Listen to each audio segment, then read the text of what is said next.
Kapansin-pansin ang pagdami ng mga nagbabalik Islam sa ating mga Pilipino. Ngunit hindi pangkaraniwan na ang mga naglilingkod sa ibang reliyon ay ang siyang yumayakap sa Islam. Samahan niyo po kaming alamin ang mga buhay ng dating mga lingkod na ito noon.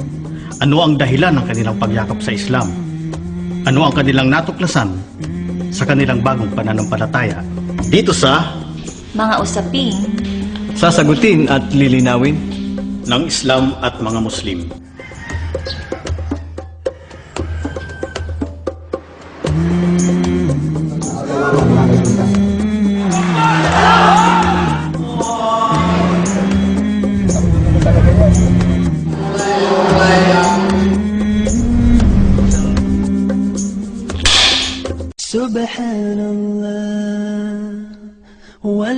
Si Brother Ibrahim ay isang dating ibanghilista na born again, isang masigasig na lingkod sa kanilang sekta. So ako ay dating nangaral din sa born again, no? Nung kapanahonan ko, way back 1989, nung bago ako gumalit sa kolehiyo, napaka-aktibo ko sa school campus, no? Nung pagsaliksik at nagsama-sama sa isang fellowship.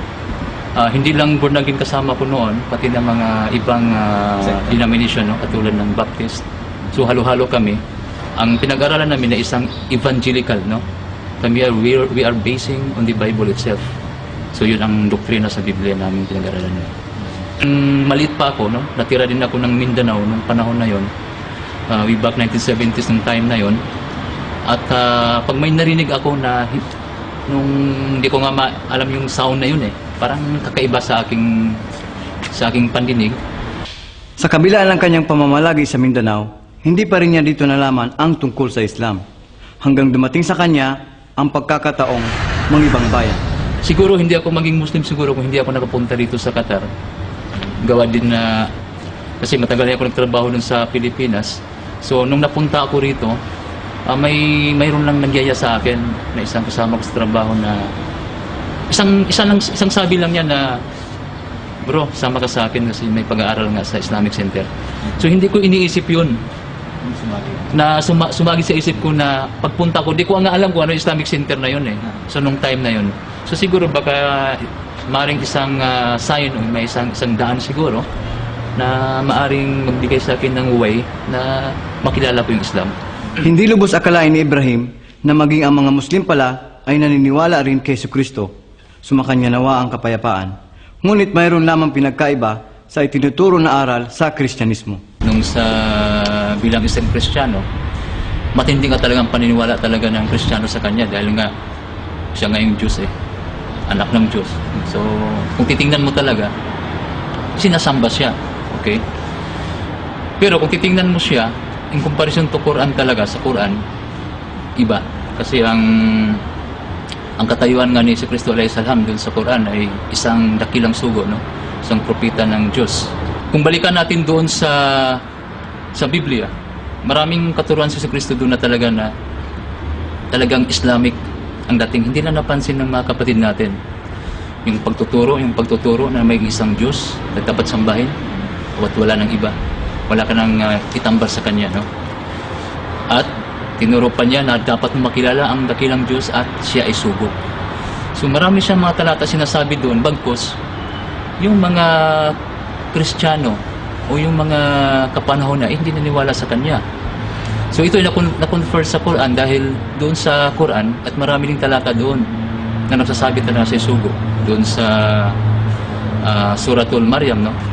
Kung saan sa pinanganak, no? Halimbawa dun sa milagro na ginagawa niya sa Biblia.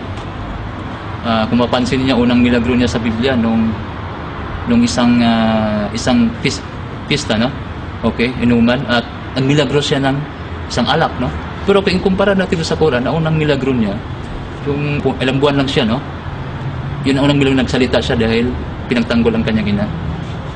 Pinag-aralan at siniliksik ni Ibrahim ang mga aral ng Islam at ang kanyang kaalaman mismo sa Biblia ang nagatid sa kanya tungo sa pananampalatayang ito. So malaki ang bagay ang Biblia dahil kasi yun ang pananampalataya namin, madali lang namin ma-relate doon sa Quran. Kasi minsan may mga istorya doon na mabasa mo doon, kaya lang may mga pagkakaiba lang. Pero mas madali. Hindi ako nahirapan tungkol dyan. Kasi ako bilang Kristiyano nung araw kasi, siyempre ang pananampalataya namin ay nagbabatay lang, no, sa Panginoong Jesucristo, no, yung paniwala namin sa pamagitan ng kanyang dugo. Kami ay naligtas sa pangalan, no. Kung mabanggit ko yung John 1:1, no, yung Panginoon, yung salita niya, na sinabing salita doon ay si Jesucristo, na siya ay yung ang Diyos ay nagpakatawang tao at bumaba sa mundo, na siya ay si Jesucristo para iligtas yung kasalanan. Pero nung nalaman ko pala ang pagtuturo sa Islam pala na si Jesucristo pala isang propeta lang, no? Isang propeta, isang sugo, dakilang sugo. Ang Islam naman ay mayroon naman tarasang kasagutan kung anong itatanong mo at nasasagot naman nila. Hindi katulad dun sa Kristyanismo talaga, maraming nakahang na tanong na hindi nila kayang sagutin. So, unti-unti talagang pinag-aralan ko. Hindi lang nakikinig ako dun sa ustads kung ano yung mga discussion niya sa mga paghahambing dyan sa Biblia at sa Quran. Talagang nagre-research din ako sa internet ganyan. Nagbabasa ako ng mga libro, lalo ng mga binibigay dito sa Islamic Center. Binabasa ko rin siya. At doon nga, nakita ko talaga na totoo pala ang real Islam. Hindi naman madali para sa isang tao na baguhin ang kanyang mga nakagawian. Ngunit paano kung ang mga ito ay pinagbawal na sa kanyang tinanggap na pananampalataya? Totoo, nung una, talagang mahirap talaga dahil bilang isang Kristiyano, mayroon pa tayong mga practices talaga na mahirap nating iwasan, no? So, sa unti-unting pag-aaral, so nalalaman natin na ito yung mga pinagbabawal. Kung titingnan naman natin sa Biblia din ng Kristiyano, mayroon naman mga pinagbabawal marami doon na kinukonfirm ng Quran. So ang problema nga lang doon sa Biblia, yung mga Kristiyano ngayon hindi na sinusunod. So kung ikaw talaga ay tapat ka talaga susunod sa kapayagan ng Diyos, ay dapat na sundin mo to. So sa part ko naman, nung talagang bago ako naging tumanggap pumasok sa Islam, naging priest ng Islam, talagang unti-unti yun. Unti-unti yun, hanggang na-adapt ko lahat yun. Lalo na pag pinapractice mo siya, kasi alam mo naman talaga kung ano yung katotohanan eh. Sinabi nga Yesu Cristo sa John din, no? Sa John 8:32, hanapin mo ang katotohanan at yung katotohanan ay magpapalaya sa iyo. So siguro hindi ako nahirapan doon sa mga pinagbabawal. As lalo pa nga mas maganda eh. Kasi yung mga pinagbawal lalo nakakatulong sa katawan mo eh. Lalo na isa, yung bawal kumain ng baboy, di ba? Oh. Alam naman na ang baboy maraming sakit, di ba? Naglalabasan yung mga sakit ngayon. So isang halimbawa lang yun. Pero sa isa niya, marami pa talagang pinagbabawal. Na bakit pinagbabawal? May kadahilanan ang dakilang Diyos bakit pinagbawal. Siya nakakaalam sa lahat na to. Subhanallah walhamdulillah wala ilaha illallah. Si Brother Ilyas ay matagal ding naglingkod bilang isang sakristan sa loob ng simbahang Katolika. Ang paghahangad na maging pari balang araw ang naging dahilan upang manirahan siya sa loob ng kumbento. Isa yun sa mga reason ko kung bakit pinasok ko ang isang sakristan na maging isang pare. At yun nga, para sabi ko sa sarili ko noon na mas mapalapit ako sa paglingkod sa Panginoon at matunghayan ko kung anong mayroon ang buhay ng isang pare. Sa kanyang pag-alis sa simbahan ay kinailangan na ni Ilyas na maghanap ng ibang trabaho. At dito niya na natagpuan ang Islam. May isang pagkakataon na nag-anyaya sa akin na isang kapatid. At parehas pa kami noon ay Kristiyano na nagsabi sa akin na marami daw kailangan na magtatrabaho sa Jeddah. Kaya lang, ang kailangan nila ay mga Muslim. Kinausap ko yung mismong sales representative ng Saudi Arabia para matunghayan ko kung paano magsyado o yakapin ang Islam. So hanggang sa nag-decide ako na sige, yayakapin ko ang Islam at gusto ko makapagtrabaho sa ibang bansa. Dahil sa hanap buhay ang naging paraan ng kanyang pagyakap sa Islam, maaari niya sana itong talikuran o kaya magkunwari na lamang siyang Muslim.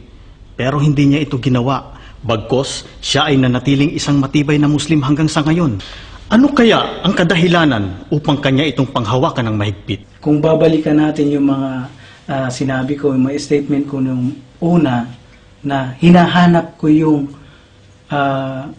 pagiging isang tagasunod ni Jesus. hinahanap ko yung makakapaglilingkod ako sa nag-iisang Diyos. So, ibig sabihin, kapatid, natunghayan ko na yung hinahanap ko noon pa, na mas lalong mapalapit ako sa Panginoon, sa pagsilbi sa Panginoon, at masunod ko yung mga mensahe na ibinigay at pinahayag ng mga propeta, ng mga nauna pa kay Prophet Jesus, sumakanya nawang kapayapaan. So ngayon, dito ko lang pala matagpuan yung nagsasamba ka sa nag-iisang Diyos. Yung Diyos na hindi ipinanganak o nanganak o nagkatawang tao o yung naipako ang Diyos na yan. Subhanallah walhamdulillah wala ilaha illallah wallahu. Si Sister Fatima ay isang dating madreng Katoliko. Gaya ng pari, siya ay tinuturing ng mga alagad ng simbahan na nakatuon lamang ang buhay sa paglilingkod sa Diyos. Nung bata pa po ako ay talagang pinangarap ko na maging madre. Sa akin yun na ang pagiging madre, yun ang talagang totoong consecration to God, talagang total surrender to God. Kasi yung bata ko, naging active ako sa simbahan, sa charismatic, sa choir member ako, at officer sa church. Parang hindi pa rin ako makontento sa pagsiserve ko sa God. Sabi ko, why not ialay ko na lang yung buong buhay ko sa God and to serve Him fully until death. Kasi sa akin, nung Christian pa ako, sa akin, yung mundo ay just a material world. So, I want something serving God, which is a perfect life for me. Yun ang pag-akala ko kasi this is the perfect life, yung convent. Serving God, yung ginagawa lang namin sa konbento is to pray many times, 4 times, 5 times, at yun lang, working inside the convent. So, para sa akin, ito yung wala akong nakikitang pagkakamali yung that time. Kasi hindi ko naman alam yung Islam that time. So, para sa akin yun ang perfect life sa convent. At malapit sa Panginoon. Sa kabila ng kanyang pamumuhay madre, nagkaroon ng pagkakataon si Sister Fatima na mamuhay sa labas ng kumbento at doon niya una nakita ang buhay ng isang Muslim. Well, alhamdulillah, meron po akong roommate before. Siya ay born Muslim. Nakikita ko po siyang nagpe-pray 5 times. She observed fasting. At I usually ask her, and she gave me da'wah about Islam. And she gave me books. And nagiging friend ko rin siya, ang roommate ko. She's a Tausug, from the Tausug tribe. Yeah, alhamdulillah, she's a practicing Muslim. And tuloy, hindi na ako pinipilit, but nasa nakikita ko how she pray and all the things. Even her, I used to ask her questions. At sa nakikita ko talagang ang Islam ay ito yung true religion. Kasi she even gave me books about Islam, at yung talagang nagpa-Islam sa akin, yung nabasa kong ang talakayan ng Kristiyano at Muslim. Ito yung talagang nag-open ng mind ko at heart ko about Jesus, the divinity of Jesus, and the prophecy, the prophethood of Muhammad. Kasi hindi ko rin alam si Muhammad that time ng madre. Hindi din na-introduce sa simbahan kung sino si Muhammad. So, through reading books, na-clear sa mind ko ang totoong relihiyon talaga, na Islam is the only acceptable religion. Hindi naging madali ang pagtanggap ng mga taong malapit kay Sister Fatima sa kanyang disyong yakapin ang Islam. Ito na rin ang isa sa mga naging pagsubok sa kanyang buhay. And after embracing Islam, maraming friends talaga, at sa mga flatmate ko, talagang negative ang kanilang reaction na nag-Islam ako. And sa akin, I don't care. But for me, I am the winner because in the day of judgment, I will be rewarded. But these people, mananahimik din sila after a while. Actually, after 2 months, nanahimik din sila. And, I just continue my life as a Muslim. And through my actions, they realized na talagang totoo pala ang kanyang pag-Islam. Okay? And, and para sa akin, I prefer, for me, sa mga gustong mag-Islam, they should please their Lord, not sa mga tao, because they are just created beings. They are just creations of Allah. And we should have fear. Kailangan matakot tayo sa Allah, wag sa mga tao. If you think na if you are pursuing Islam, if you want to embrace Islam, inshallah, katakutan mo lang wag lang yung tao, because they are just creations of Allah. Hindi na naging mahirap para sa kanya ang sumunod sa kasuotan ng babae sa Islam, dahil hindi rin ito nalalayo sa kanyang nakagawiang suot noong siya ay madre pa.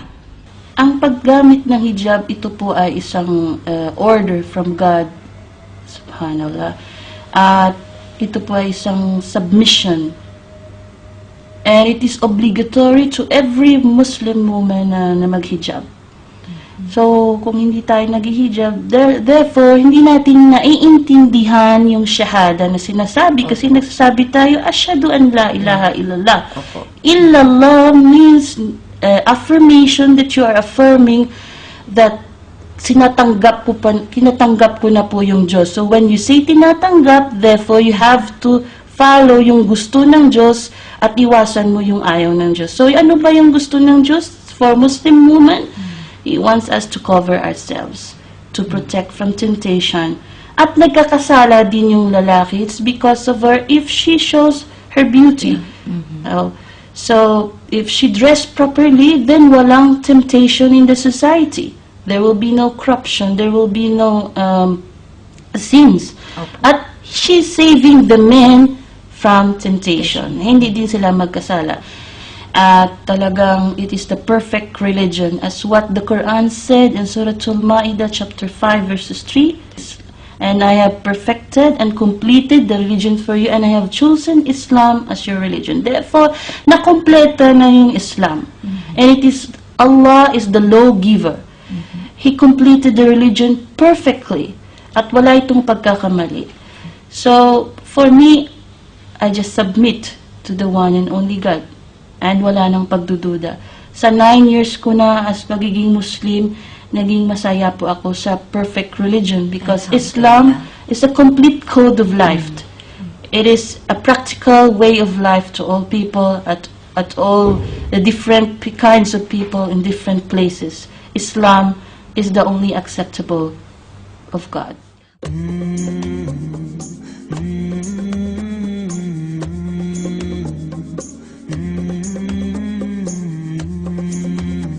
Hindi madali magdesisyon na talikuran ang pananampalataya na iyong kinalikihan, lalo na kung ikaw mismo ang naglilingkod dito. Ngunit ano nga ba ang dapat mong gawin kung sa gitna ng iyong paglalakbay sa buhay na ito ay matuklasan mo na mayroon palang pananampalataya na may kumpletong panuntunan sa buhay, at kung saan ang mga aral ay laging may batayan at tunay na masasaligan? Gaya ng ating mga natunghayang mga kwento, ang katotohanan ay maaaring makarating sa atin sa iba't ibang paraan, ngunit ang tanong ay kung ano ang magiging hakbang natin kapag dumating na sa atin ang pagkakataong ito. Hanggang sa susunod pong muli na programa ng Mga usaping Sasagutin at lilinawin ng Islam at mga Muslim.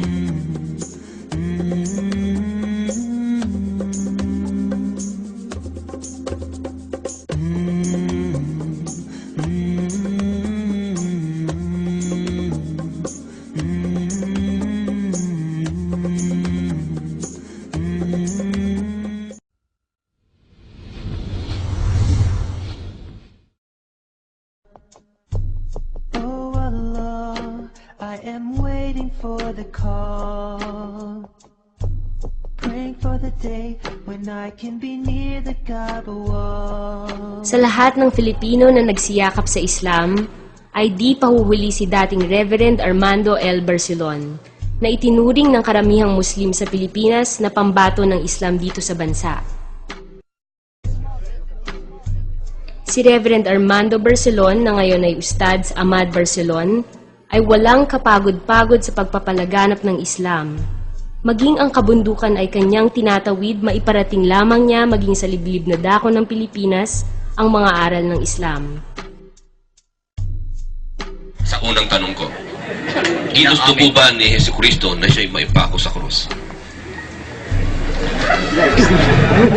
Siya ay tinaguriang Ahmed Didat ng Pilipinas dahil sa kanyang pakikipagdebate sa mga ngaral ng iba't ibang relihiyon. Paano kung maipakita ko sa Biblia na bawal ang pag-ahit ng balba? Tatanggapin mo, hindi ka dapat mag-aral. Marami sa mga kakristyanuhan sa iba't ibang sekta ang nagsiyakap sa Islam. Bukod pa dito ang libo-libong nagsiyakap sa Islam sa kanyang palatuntunan sa radyo. Sa kabituran ng iyong puso, kapatid ng Edby, ang iyong panunumpa ng pagyakap sa Islam. Asyhadu an la ilaha. Sa pagbisita ko sa kanya, ako ay namangha sapagkat kakaiba sa mga mangangaral ng ibang relihiyon na nagtatamasa ng karangyaan. Di ako makapaniwala kung hindi ko nasaksihan na ang pinakapopular na mangangaral ng Islam sa Pilipinas ay ganito kasimple at kapayak ang pamumuhay. Walam yakun lahu kufuwan ahad. Bismillahirrahmanirrahim. Qul huwallahu ahad, lillahus samad. Lam yalid wa lam yulad wa Sa totoo lang po, wala sa hinagap ko na yumakap sa pananampalatayang Islam. Ni sa guni-guni ay hindi ko akalain na ako po ay magiging isang mananampalatayang Muslim. Dahil maganda na po ang kalagayan ko at naabot ko na po ang isang mataas na kalagayan sa reliyong Kristyanismo. Matayog na kalagayan ang isang maging reverend na pinapangarap ng bawat mga ngaral na mga Kristiyano. Ngunit, dumating po sa pagkakataon na ako po ay naghahanap na ng katotohanan. Sa totoo lang po, walang nag-akay sa akin na yumakas sa pananampalatayang Islam. Tanging ang Diyos lamang ang siyang gumabay sa akin, tanging ang Allah, subhanahu wa ta'ala ang siyang naggabay sa akin. Nakita ko ang Islam dahil hinanapan ko lang po ito ng kamalian. Upang gamitin ko sa pagpapalaganap ko sa pag-akay sa reliyong Kristyanismo na aking nakamulatan at aking pinaghirapan na maabot. At dahil sa paghahanap ko ng kamalian sa reliyon ng Islam, ang nasumpong akong kamalian ay mismo pala ang aking reliyon, ang siyang tadtad ng kamalian. Yung po ang naging dahilan, naging susi upang mayakap ko ang tunay na reliyon na mula sa Diyos. At nang yakapin ko po ang pananampalatayang Islam, mabibigat na pagsubok ang dumating sa aking buhay. Naging una kong taga-usig ang aking mismong magulang, ang aking ama, ang aking daddy, sapagkat nag-iisa po nila akong anak. Hindi nila akalain na ang kailang iginagalang na reverend mag-Muslim. Tiniis ko po lahat ng mga pagsubok na ito. Hinamon ko pa ang aking mga magulang na handa kong balikan ang aking dating paniniwala kung makakakita sila ng maling aral dito sa loob ng pananampalatayang Islam. At sa loob po ng 7 taon, tiniis ko po yan ang mga pag-uusig na aking naranasan sa kanila at sila man din po ay yumakap sa Islam. Sa ngayon po ay halos 90% na po ng aking mga kamag-anak at kapamilya ang nandito na po sa loob ng pananampalatayang Islam. And I feel strong. I can feel Islam running in my veins. To see my Isa lang po ang tiyak na aking masasabi sa mga taong nagtatanong po bakit ko niyakap ang Islam. Kung susuriin niyo po ang pananampalatayang Islam, wala po kayong pupuntahan kundi yakapin ito. Dahil kung talagang tunay tayo naghahanap ng tunay na reliyon, reliyon na kung saan hindi ilusyon, reliyon na kung saan ay walang pag-aalinlangan, matatag at matapat na reliyon, wala pong pupuntahan ng tao, kundi yakapin ang siyang reliyon na ipinangaral ng lahat ng mga propeta ng Diyos. Mula ng panahon ni Adan, sumakanya nawa ang kapayapaan, hanggang sa huling sugo na ipinarating sa sangkatauhan, ang mahal na propeta Muhammad sallallahu alaihi wasallam.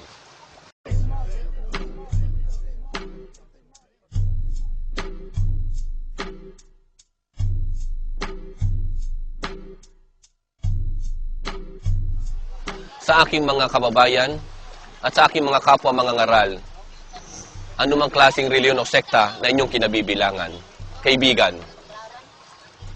subukan niyong saliksikin ang pananampalatayang Islam. Huwag tayong maging bias. Kung tunay tayong may takot sa Diyos at naghahanap ng matuwid na pananampalataya, huwag nating ipagmalaki na tama na ang ating kinalalagyan. Subukan natin na suriin din ang ibang reliyon at pakisama nyo na po ang pananampalatayang Islam. Baka naman sa inyong pagkasaliksik ay tunay na masumpungan nyo, kagaya ko, ang tunay na reliyon. Kami po'y nag-iimbita, nag-aanyaya sa inyo na inyo pong suriin ang pananampalatayang Islam. Dahil ito po ang reliyon na kung saan negatibo ang tingin ng tao. Ngunit, ang lahat ng mga lumalabas na mga negatibo ay pawang lahat po ay walang katotohanan. Bagkos, ang masusumpungan nyo dito sa loob ng pananampalatayang Islam ay ang matapat at malinis nito at dalisay na aral at doktrina na nakapaloob dito sa loob ng reliyong ito.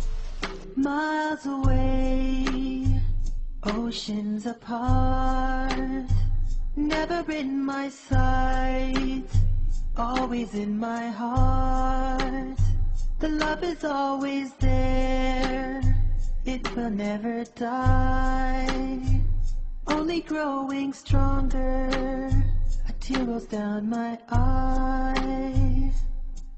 I'm thinking all the time when the day will come, standing there before you, accept this hut of mine, standing in it all, making my door, drinking blessings from your well, the challenge.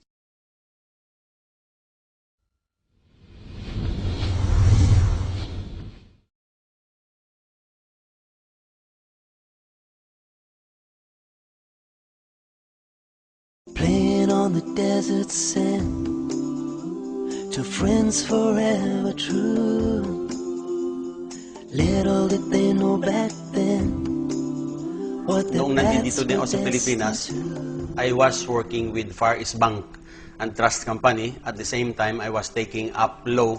Kaya lang na-offeran ako ng trabaho sa Saudi Arabia to work as an administration manager. Tinanggap ko. So nung dumating ako sa Saudi Arabia, doon ako nabigyan ng mga reading materials about Islam. Binigyan ko ang sarili ko ng chance na alamin, nagbasa ako. Instead na gugulin ko ang time ko sa pag-alaala sa pamilya ko, na homesick lang ako. So I utilized my spare time in reading those Islamic books. And finally, nakita ko na iyon ang katotohanan, kaya hindi ako nag-atubili na tanggapin at ipamuhay ang Islam. But of course, I judge Islam by the scriptures, by the teachings. Hindi ko tiningnan doon sa mga ibinabalita tungkol sa mga Muslim, sapagkat maraming narinig tayo tungkol sa mga pagkakamali ng Muslim. So, of course, hindi ko doon ibinase ang aking pag-aaral.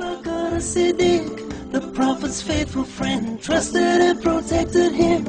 His love had Hindi ako Muslim, yung mga pagsasalita ng mga hindi ka nais-nais na mga kataga, parang napakasimple, napakadali lang na sinasabi ito.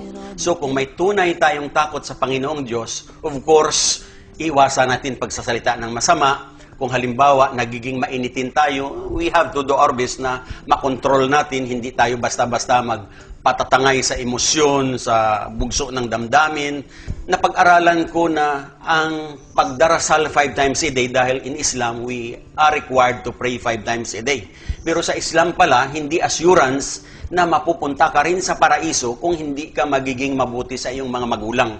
At of course, ganun din sa aking asawa, sa aking mga anak, at yung mga bisyo na dati kong ginagawa, sinikap ko na alisin ito dahil ang katotohanan, wala itong maidudulot sa atin at higit sa lahat, hindi malulugod sa atin ang Panginoong Diyos. Dahil sa Islam actually, we are duty bound to believe sa tinatawag na Day of Judgment. Dapat habang siya'y nabubuhay, sikapin niya na ang lahat ng kanyang ginagawa ay bagay na kalugod-lugod sa Panginoong Diyos, sapagkat ang higit na pinaghahandaan ng isang tunay na mananampalataya ng mga Muslim ay ang next life na tinatawag, ang kabilang buhay, dahil doon ang final abode natin at doon ang tinatawag na everlasting life. So sa mundong ito, maaring mabuhay tayo 60 years, 70 years. But what is 70 years compared to an everlasting life kung ang ating pananampalataya ay tama at ayon sa pananampalataya na ipinadala sa atin ng ating lumikha? Pero of course, marami ang aral ng Islam na dapat matutunan at sikapin ng isang tao na ipamuhay ito para magbigay sa kanya ng tunay na kaligayahan, kapayapaan, satisfaction, contentment. higit sa lahat, assurance sa kanya na makamta niya ang salvation o ang paraiso sa darating na day of judgment. Allah be pleased with him, companion in Jannah. Oh, bless.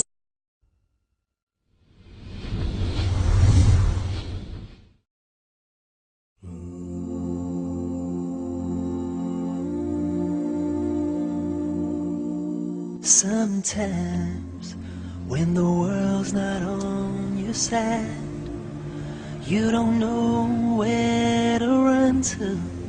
You don't know where.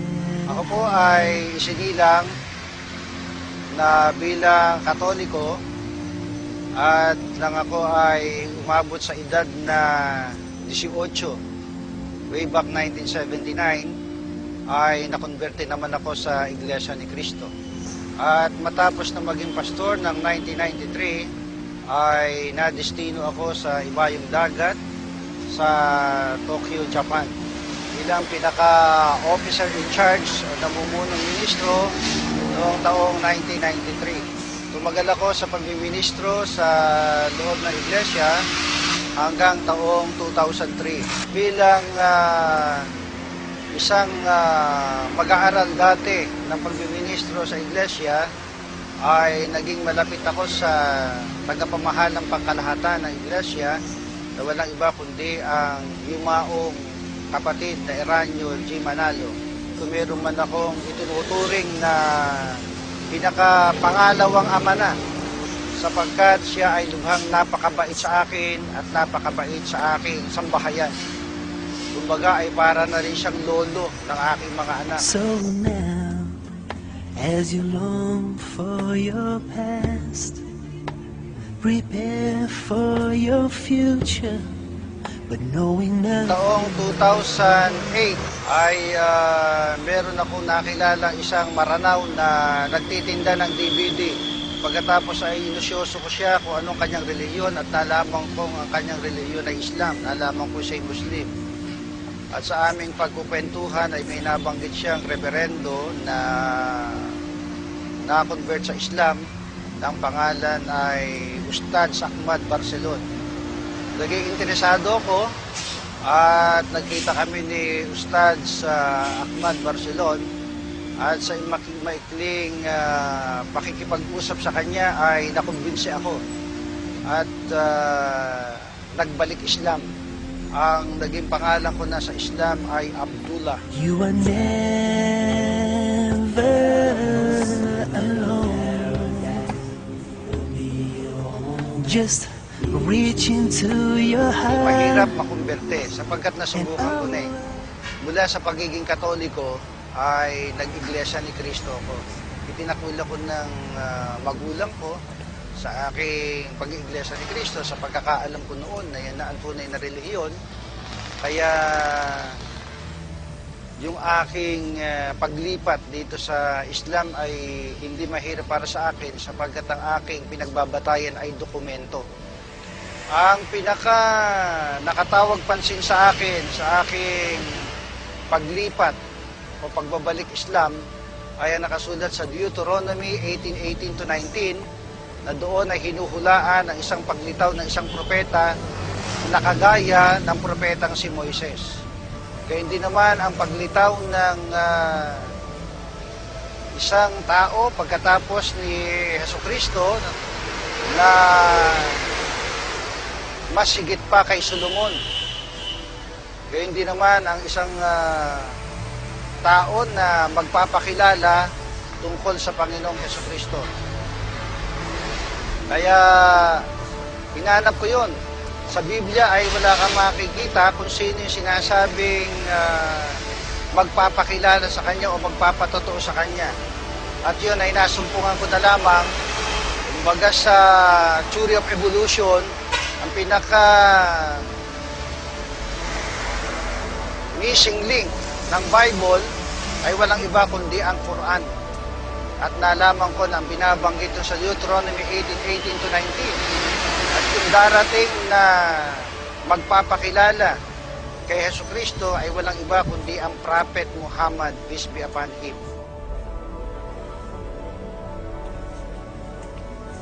Napakaganda na para sa akin noon ng dati kong relihiyon. Okay?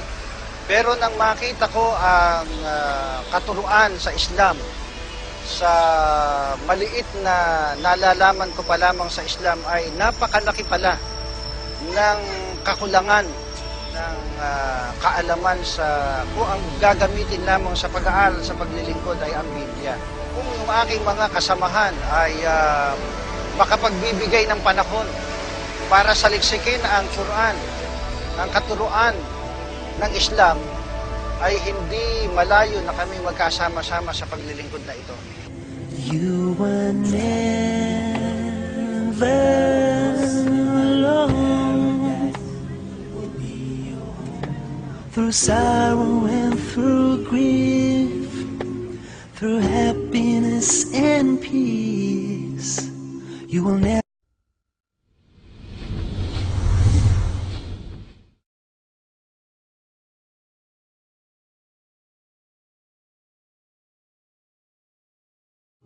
She was a woman of nobility, successful in all her trade. Many wealthy men had asked for her, she turned them all away.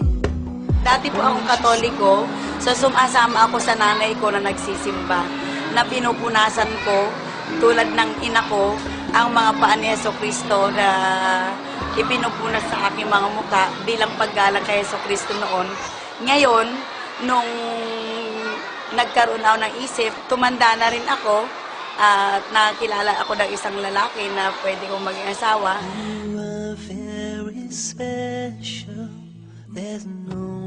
Nag-asawa ako, ngunit hindi siya Katoliko. Siya isang iglesia ni Cristo.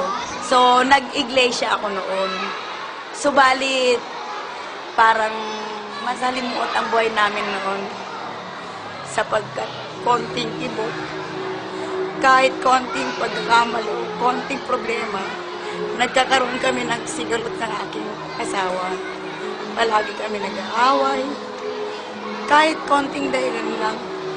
Pero nung natagpuan ko ang Islam, mag-away man kami, kahit malaking pag-aaway, masarap sa aming kalooban. Maganda na, ibig sabihin, naging malawak na ang aming pangunawa kasi sa buhay mula nung kami nag-Muslim.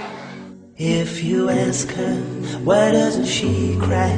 There's no one by her side. She's the only one that's left behind. Patiently she said. Tumira rin kami sa Mindanao nung ako'y maliit pa kasi doon ako pinanganak. Hanggang grade 2 ako, nasa Mindanao ako. So, ang naririnig ko sa tatay ko noon, ang mga Muslim mamamatay tao. Kaya takot na takot ako sa mga Muslim noon. Ipinakilala sa akin ang Islam ng aking ate na nanggaling sa Saudi Arabia. Naghanap siya ng Islamic school para mapag-aralan ko ang Islam. Tuwing mag-aaral kami, meron kami na pag-aaralan na napag-ambing ko ang Biblia at ang Quran. And he honored her and gave her faith when the times were bad. So, natuklasan ko, kaya pala nung ako'y Kristiyano, lagi ako nagbabasa ng Biblia, talagang nagsasalungat ang mga sinasabi sa bawat book sa Biblia. Ngayon, dito naman sa Quran, lahat ng sinasabi sa Quran, walang conflict. Talagang iisa lang, kasi palibhasa ang Quran talagang galing sa Diyos. Nung kami nasa Islam na, sinunod na namin ang lahat ng mga katuruan ng Diyos sa Quran na nakabatay. Kasi sa Islam o sa pagiging Muslim, marami ang dapat sundin. Hindi katulad sa Katoliko o sa anumang Kristyanismong reliyon. Ang Kristyanismo kasi, malaya sila sa kanilang ginagawa. Walang magbabawal. دين الإسلام ديني والعرض غير ديني محمد اللي هديني نور الإيمان دين الإسلام ديني والعرض غير ديني محمد اللي هديني Nung nagsuot na ako ng hijab, madrama ang pagsusuot ko nito nung umpisa.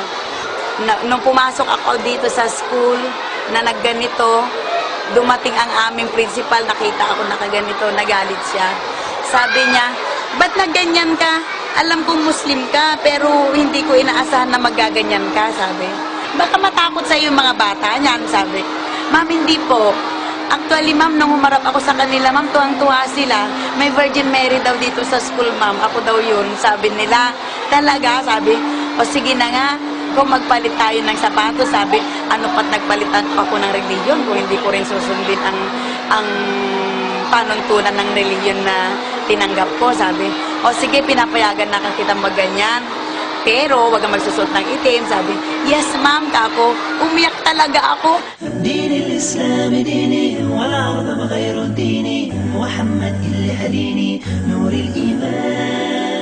Kailangan talukbungan talaga ang ulo ng isang babae para matalukbungan ng kanyang aura na dapat hindi nakikita ng mga kalalakihan.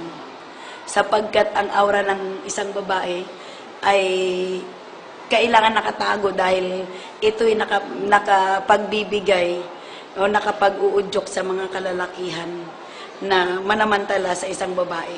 Pero ang number one na dahilan, utos yun ng Diyos. Kaya yun iniutos ng Diyos sa lahat ng mga kababaihan na kanyang nilikha, katulad ni Virgin Mary, sinusunod niya ang ating Diyos na lumikha sa lahat, kaya't nagtatalukbong siya ng kanyang buong katawan.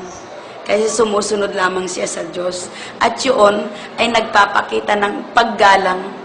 Iginagalang ng mga lalaki ang mga babaeng nakatalukbong. If you ask her, why does she dress that way? All covered up in a world that gives it all away. Proudly she would say, I am a Muslim. Sa Islam, hindi kami nanghihikayat ng magmumuslim. Kasi hindi naman iniutos na maghikayat kami. Kundi, ipinapahayag lang namin ang katotohanan na galing sa Diyos.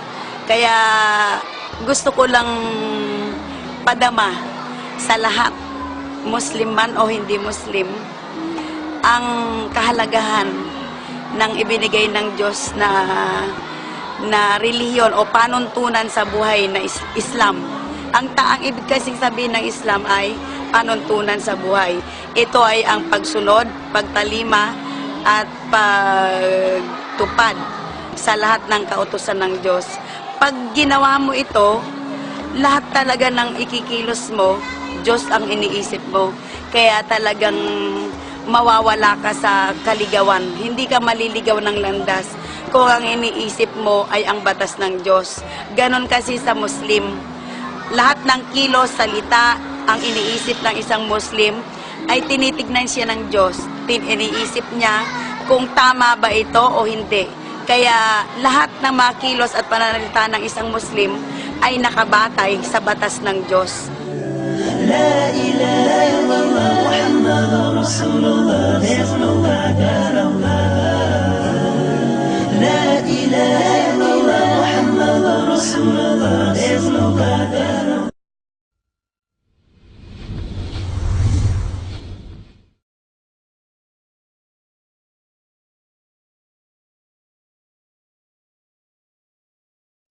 Give thanks to Allah for the moon and the stars. Praise Him all day for what is and what was. Take hold of your iman. Don't give in to shaitan. Oh, you who believe, please. Lumaki ako sa Baynila, sa lugar ng Tayuman, na kung saan napakaraming mga rebulto dyan. Ang magulang ko ay maituturing kong sagrado katoliko. Hindi lang sila maituturing na sagrado dekandado pa. Dahil ang kanilang mga puso ay talagang masasabi natin na talagang close dun sa pananampalataya ng Katolisismo na may mga ipinaparadang santo nung ako'y bata pa. Sumasama ako ron, whether I like it or not. Ginagawa namin yon. Nung time na, sa panahon ko na ako'y bata pa, nagkaroon na ako ng tinatawag na personal attachments sa mga ibang grupo naman ng Kristyanismo. Ibig sabihin, sa ibang grupo, kagaya ng mga born again, nagkaroon din ako ng mga personal communication, kagaya kay Kenneth Hagin Ministries, which is in the US. Nagkaroon din ako ng communication doon kay Pastor Ed Lapis ng Day by Day. Kaya yun yung mga something na masasabi ko na isang highlight sa buhay ko bilang Kristiyano, bilang born again that time. Ngayon, nung dumating yung time na patuloy yung pag-aaral mo ng Biblia, naguluhan na rin ako kung ano bang dapat kong paniwalaan. Dumating sa akin yung tinatawag na pagsusuri eh. Among all the religions na pinag-aaralan namin when I was a born-again Christian noon, Islam lang ang nakikita kong pagdating sa kaisahan ng Panginoon, Islam lang ang may pinakamalalim na talagang pagkilala. Pag sinabing isa lang eh. Malinaw ang Islam at kailanman hindi ito nagkakaroon ng question. No, there's no question in Islam. Allah is Ghafur, Allah is Rahim, Allah is the one who loves them. Nagganap ako noon ng Muslim sa lugar namin, kapitbahay, pero wala naman akong makitang Muslim o kilalang Muslim. Even in schools, wala akong alam na Muslim eh. Naglakas ako ng loob na buksan yung PLDT directory at tumawag sa Office on Muslim Affairs. Tapos ibinigay sa akin yung address ng Islamic Wisdom Worldwide diyan sa lugar ng Quiapo. Doon ako nagpunta noon. Nung pagpunta ko sa lugar ng Quiapo, meron akong nakausap na brother at pinaliwanag niya sa akin yung Islam. Ngayon, umabot yung discussion namin ng almost 3.5 hours. Nagtataka ako kung sa tuwing pagsasalita ko, may sagot siya eh. Pero kapag ako naman nang hahanapan niya ng katanungan, doon ako napapa-hands up. Kagaya ng like for example, the authenticity of the scriptures, kagaya ng sinabi ko. Tagalog, papangaral mo Tagalog. If ikaw ay English-speaking people, papaliwanag mo English. Pero alam naman ng mga nangangaral kung ano ang lengguwahe ng mga propeta. Lengguwahe ni Moses, Hebrew. Lengguwahe ni Jesus is Aramaic. The language of Prophet Muhammad is Arabic. Ngayon, alam nila yan eh. Ngayon, hinahanap sa akin ngayon yung Aramaic, which is the language of Jesus Christ. The language of Moses. Pero wala nga naman tayo dito nun. Mga Bibles natin dito, hindi naman nagtataglay nun. Dahil nung kapanahonan na yun, hindi naman labas yung parallel Bible na kung saan andyan yung mga Hebrew at mga iba-iba pa. Hindi naman ganun widely circulated yun that time. Hanggang sa naging malalim yung pag-uusap namin. Nung hapong yun, ang nangyari sa akin ay, kumbaga parang nag-declare na ako. Sabi ko, I will embrace na Islam. Ang nangyari, inakampanya ako dun sa Golden Mosque, inside the Golden Mosque. Then, I took my shahada. After kong mag-shahada, actually, yung unang-unang sujud ko, o yung prostration na ginawa ko, yun ang bagay na hindi ko kailanman makakalimutan sa buhay ko. Parang hindi ko maipaliwanag kung ano yung meron dito. Yung unang-unang pagpapatira pa ako, naramdaman ko na sabi ko, Ya Allah. Sabi ko, hindi ko pa alam ang prayers noon. Hindi ko pa alam kung paano inuusan ng mga panalangin. Pero nung sinabi ko, Ya Allah, sabi ko, O Panginoon, O Allah, sabi ko, ikaw na ang bahala sa akin. Ikaw ang bahala sa pamilya ko. Pag prostrate ko, pagtaas ng ulo ko, parang ang feeling ko, parang ang liwanag ng paligid ko. After ko yakapin ng Islam, dumating yung mga ilang panahon, ilang buwan, yumakap na rin sa Islam ang aking pamilya. Ang aking magulang, ang aking mga kapatid, ang aking lola, ang aking tito, mga pinsan, at iba pang mga kamag-anak. Actually, ako yung first Muslim in my community. Kaya I am proud. Hindi ako nahirapan ipaliwanag ang Islam sa kanila. At hindi rin sila nahirapan tanggapin ako. Dahil hindi naman ako kailanman nakagawa ng kasamaan sa kaming komunidad.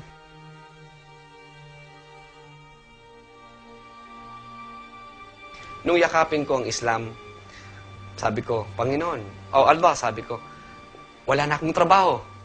Sabi ko, mas pinili kita. Sabi ko.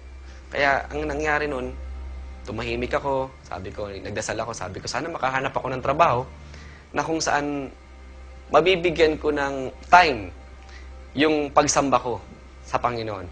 At bukod ron, bukod sa pagsamba sa Panginoon, magagampanan ko yung tinatawag na utos mo para sa iyong mga alipin. Hanggang sa isang araw, sa hindi inaasahang pagkakataon, tinawagan nga ako. No? May tumawag sa akin, dito nga from this organization, from Greenpeace. Kaya isa yun sa mga bagay na masasabi ko na ikinagagalak ko, na ibinigay ni Allah subhanahu wa ta'ala sa kanyang alipin, kagaya ko, yung isang masasabing napakagandang hanap buhay. Dito nga, nailagay ako dito, na kung saan, nung nagtatravel na ako, doon ko nakikita ang ganda ng nilikha ni Allah subhanahu wa ta'ala. Dito ko nakikita na ang ganda ng paligid kung hindi lang talaga dudumihan ng tao eh. Napakaganda ng kalikasan. Ang karagatan, napakaganda ng tubig ng karagatan. Ang kalupaan, makikita natin, napakaganda ng kalupaan. Malinis ang kalupaan kung atin lang talagang pagsusumikapan, nagawin ang mga bagay-bagay. Actually, pag nasa ere kasi tayo, nakasakay ka ng aeroplano, makikita mo yung ganda ng paligid eh. Makikita mo yung ganda ng nilikha ng dakilang tagapaglikha. Kaya ginagampanan ko yung aking hanap buhay para, una, anyayahan ng tao sa tunay na pananampalataya o sa matuwid na landas, at bilang empleyado, ay ipakilala ko naman kung ano yung ganda ng dapat gawin natin o isukuli natin sa kalikasan. Give thanks to Allah for the moon and the stars. Praise Him all day for what is and what was. Take hold of your iman. Don't give in to shaitan. Oh, you who believe, please give.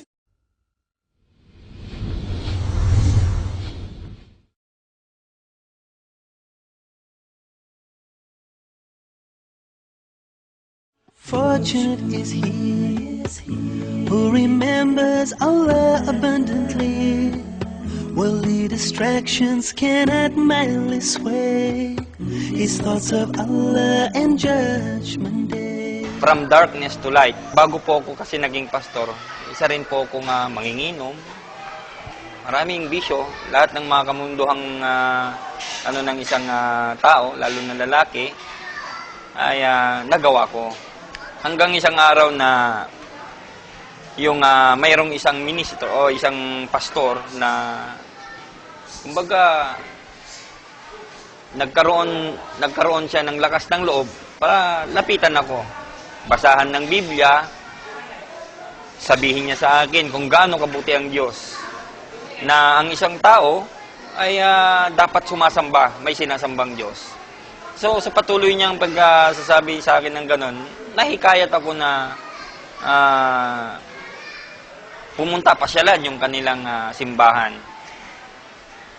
At dahil doon sa eagerness ko, yung kagustuhan ko din, na yun nga, magbago, pinili kong umanib sa kanilang sekta.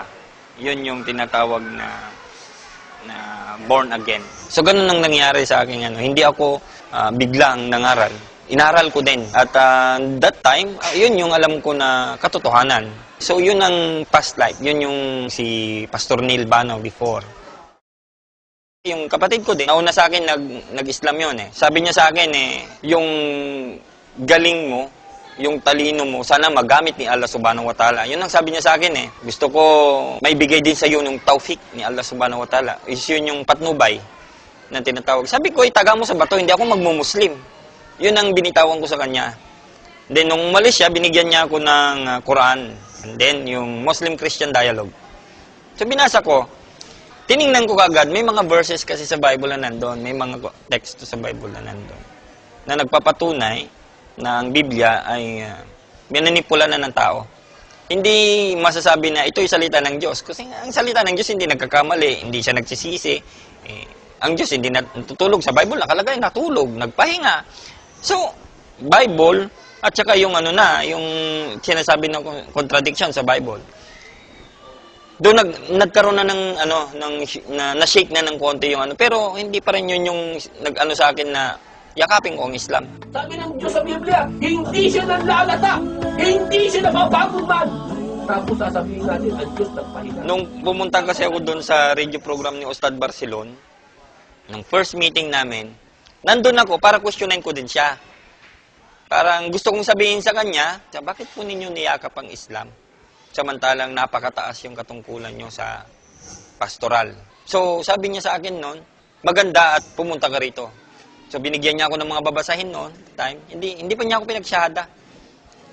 Aralin mo munang mabuti. Inaral ko kung ano yung katwiran, kung ano yung foundation, ano yung basihan ng pananampalatayang Islam. Talagang mula sa aking puso, yung pag-aaral.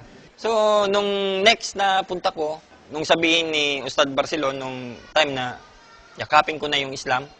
Nag-decide talaga ako, shahada ako, convinced na ako na yung pananampalatayang Islam, yun yung hinahanap kong religion. Righteous is he who bows to one. Natutuwa ko, unang-una, maumpisan ko na yung tamang pagsamba. Nangihinayang ako, mawawalan ako ng pera. Kasi, tinakwil na ako ng mama ko eh. Kumbaga, hindi naman tinakwil, pero kagaya ng kapatid ko, pinabayaan. So, pinutol lahat yung aming mga, kasi may mga binibigay sa amin. Yung pension ng daddy ko, dinidivide. Sa siyam kami, magkakapatid. Nawala din ako ng service. So, maraming nawala sa akin. Walang-wala as in. Damit ko lang ang dinala ko kasi ayaw ko na masabi ng nanay ko, sa akin galing yan. Guided is he who prays Allah with Dati, punctuality. isa ako sa mga nagdi-discriminate sa mga Muslim. Ngayon, ako na yung kasali na ako dun sa dinidiscriminate. So, pag may nilalapitan akong kaibigan, mga dating membro, talagang pinapakita ko na hindi ko kinakayahan na nag-Muslim ako. Para sa akin ngayon, ang kaibigan talaga, kumbaga through ups and downs eh. Kagaya ngayon, hindi ko naman kamag-anak ang mga Muslim na mga brother na nandito, pero kung ano yung meron sila, sinishare nila sa amin ng mga balik Islam. Devout is he who supplicates to Allah intensively. Sa mga kapatid sa pananampalatayang Islam, ang masasabi ko po ay magkaroon tayo ng tunay na takot kay Allah subhanahu wa ta'ala at tunay na sumunod tayo sa pamamaraan ng kanyang propeta Muhammad sallallahu alaihi wasallam. Dito sa mundo yung ating buhay parang pag dumaraan lang. Huwag nating sayangin yung pagkakataon. Ibigay natin habang tayo may kalusugan pa, hindi lang yung pagdarasal, kundi yung pagtanggal mo ng mga tinik sa dinaraanan nga yung kapatid para ito hindi matisod, isang klase ng pagsamba. Ang yung pamamahinga ay isang klase ng pagsamba. So, lahat ng klaseng pagsamba ay ibigay natin sa Allah subhanahu wa ta'ala. God-fearing is he who contemplates death early, who starts as he sees his demise, and tears fall over waste sacrifice.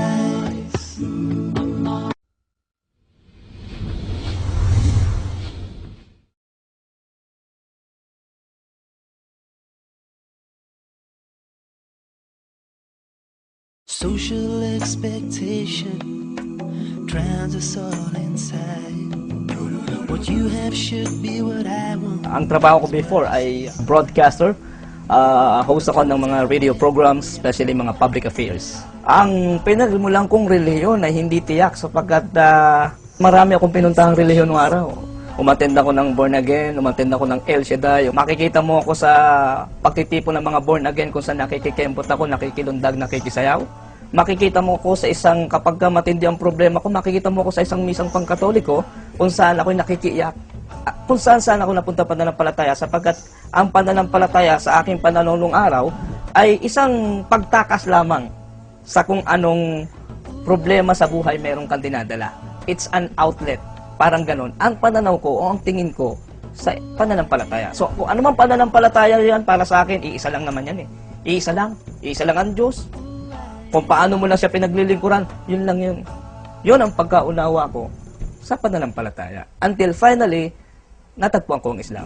The clothes I wear, the way I comb my hair, how I live, oh, I don't care. This is who I am, this is me. Ang pagkakaalam nga ng tao, lalo dito sa Pilipinas, kapag ka ikaw ay Muslim, taga Mindanao. Kailanman, hindi ako nakatuntong ng Mindanao eh. In fact, sa amin sa Quezon, kapag ka Muslim, iba ang takot ng tao sa Muslim. Kahit ako, lumaki akong may takot sa Muslim. Sa paanong takot? Kasi sa amin sa Quezon, ang bata normally tinatakot ng tikbalang, aswang, multo, manananggal, name it. Umuwi ka na, Angelo, gabi na. Sige ka, may tikbalang ka dyan, name it. Lahat ng klaseng maligno, hindi kami matatakot. Pero pag sinabi ng isang tao, umuwi ka na, gabi na. Umuwi ka na, sige ka, dadaan na Muslim dyan, takbuhan kami. So hindi namin malamang dahilan ba't may tumatakbo. At gano'n na lang ang takot namin sa mga Muslim. Ganyan ako lumaki. Sa isang relihiyon o sa isang paniniwalang wala talagang kaalaman sa kung ano at bakit may Islam. Who I am, just let me be. 'Cause like it or not, but God loves me. Hindi ko akalain na ako ay aakain sa pananampalatayang Islam. Maaring marami nagpapakilalang Muslim sa kapanahunan natin. Ngunit saan ba natin sila dapat kilalanin? Doon tayo magsimula. To get to the top don't matter if somebody's gotta fall. You gotta brace the storm, the norms to conform. Get what you want's gonna kill us all. This is who I am. Ang Muslim ay hindi ang mga taong taga Mindanao lamang. Hindi nagpapamuslim sa isang tao na ang nanay at tatay niya Muslim. O siya ay Arabo o nanggaling sa isa Islamikong bansa. Lalong hindi nagpapamuslim yung sasabihin mong ako ay may dugong Muslim. Hindi yan sirkulan. Wala sa dugo yan. Hindi nagpapamuslim sa isang tao na ang pangalan niya ay Umar, Muhammad, Ibrahim. Hindi.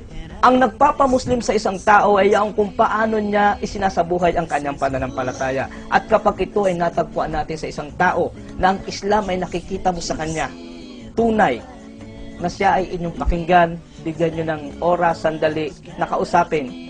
At wala namang masama. At sabihin natin sa kanya, ano ba ang Islam?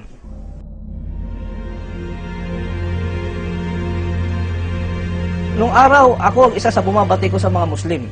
Sabi ko, bakit hindi na lang hagisan ng baboy yung mga hinayupak ng mga Muslim na yan? I'm sorry for the word. At kung nung araw ang binabalita ko ay pawang mga masasamang balita ngayon, masasabi kong binabalita ko na ay puro kabutihan tungkol sa mga mabubuting o magagandang balita. Before, as a broadcaster, napakarami kong kaibigan from all walks of life. Be it politicians, famous people, kanyan sa broadcast. At para sa akin, yun ang mundo. Nabuhay ako dyan. Pero may mas maganda at mas mainam pa palang mundo na naghihintay. At ito yung mundo kung saan ako naroon ngayon. Nawalan man ako ng mga kaibigan, nawalan ako ng mga koneksyon sa mga kilalang tao sa lipunan. Hindi ako nalungkot. Sapagkat sa ngayon, napalitan naman ito ng mga kapatid na siyang minamahal ko at minamahal din naman ako. Yun ang ibinigay sa akin ng Islam.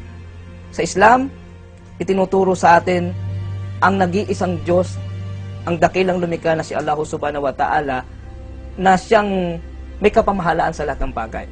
At sa Islam, mas malinaw kung nakilala kung sino ang Diyos at kung paano niya ipinadala ang mga propeta mula sa kay Propeta Adan, sumakanya nawa ang kapayapaan, hanggang sa huling sugo ng dakilang lumikha, ang Propeta Muhammad, sumakanya nawa ang kapayapaan, habag ng dakilang lumikha, ay mas nalaman ko na ang lahat ng ito, lahat ng mga propetang ipinadala, ay may iisang katuruan. At maging si Propeta Jesucristo na pinakamamahal ng mga Muslim, ay may iisang Diyos din na tinuturo.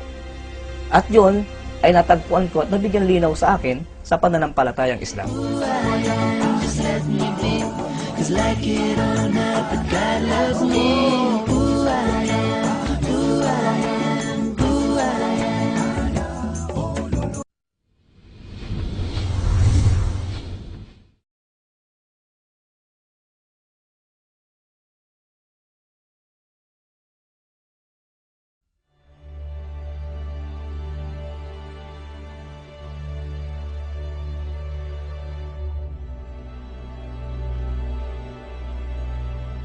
I grew up as a Catholic and I joined this a little bit conservative Baptist type na Christian. I helped them in music, tapos tumulong ako sa Alliance, and then tumulong din ako sa mga Pentecostal. And for 7 years, lalo elementary days ko, I was with Seventh-day Adventist. Hubog po yung pag-intindi ko sa Biblia. Hanggang ngayon, natatawa ko kasi minsan memoryado ko pa yung mga Old Testament, lahat ng books, from Genesis down to Malakay. Sobra yung pag-iintindi ko sa Christianismo. If I really practice it, napaka-Islamic na eh. Kung susundin ko lang the way si Jesus mag-pray, that is the prayer of Islam. Ang sabi dun sa Biblia, and he went a stone's throw farther, and he fell on his face to the ground and prayed. So, ganun nagdarasal po si Jesus. And the same thing when you see the Muslims, how they pray, the same thing that how Jesus prayed way back before during his time.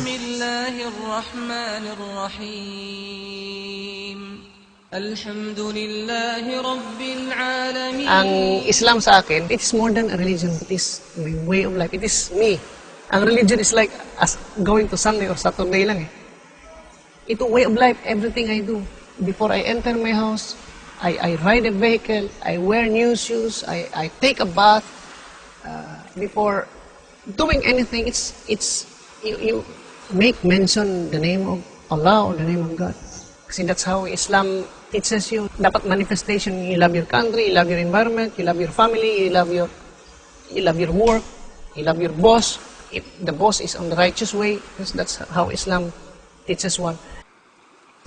It was year 2000 lang, mga kaibigan ko ng may Amerikano akong kaibigan na who works in a airbase. Kita ko yung life niya, adik-adik yun eh. Nung nag-Muslim siya, turn around talaga. 180 talaga siya. Ang galing ah. And he's so modest. Tapos gumanda buhay niya, hindi na siya nag-adik-adik. And then he just told me na, you know, the happiest moment in my life is when I realized there's only one God.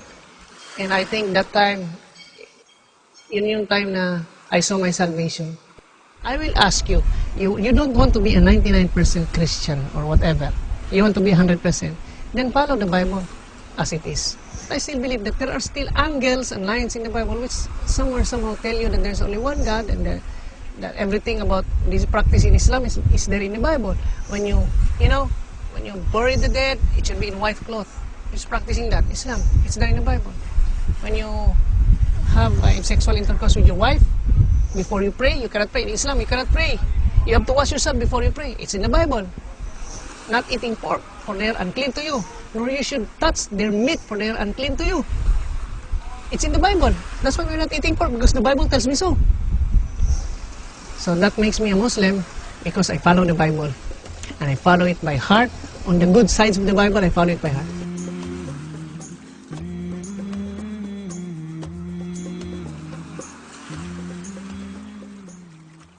I embrace Islam because I reason with God and I reason with men. And my reasoning with God is that I believe He is the only one. La ilaha illallah.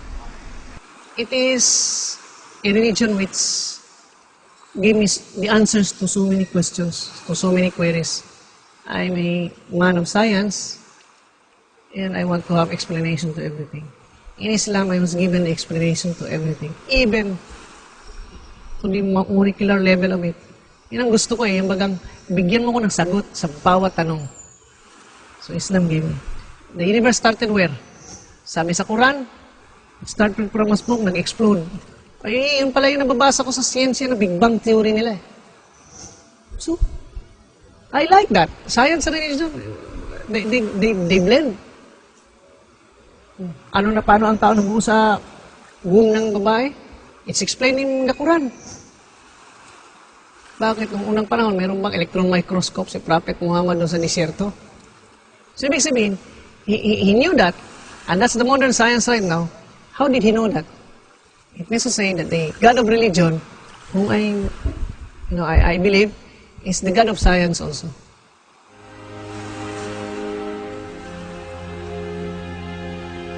Being a Coast Guard, dangerous job meron kami para makasagot kami ng buhay ng iba. Yan po yung calling ko. Dito ko inilagay ng God, ng Allah, para itong isang aspekto ng society, maka-address kami. Hindi naman lahat, merong gift of life-saving. So I'm so privileged, I'm so honored that God has given me this opportunity and this stage wherein I can extend my hand, my intellect, my strength in saving lives. So it's because God has put me here.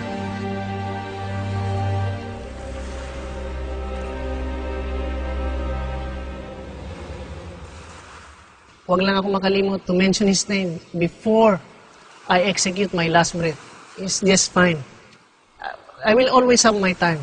I might die tomorrow. Ang nirequest ko lang sa kanya, katulad ng isang Islamic general noon na galing siya na he is not a Muslim, and when he became a Muslim, he's still a warrior, protector of Islam, and he died on the bed. Si Khalid. His name is Khalid. Tatanong siya sa God na, bakit dito ako? Dapat namatay ako doon sa gera. Para ako rin, yan ang hinirequest ko. If I die, I want to die saving lives.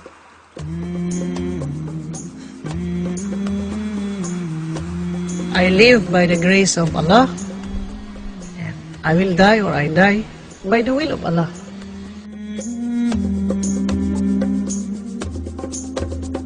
Oh, mountains of Mecca, what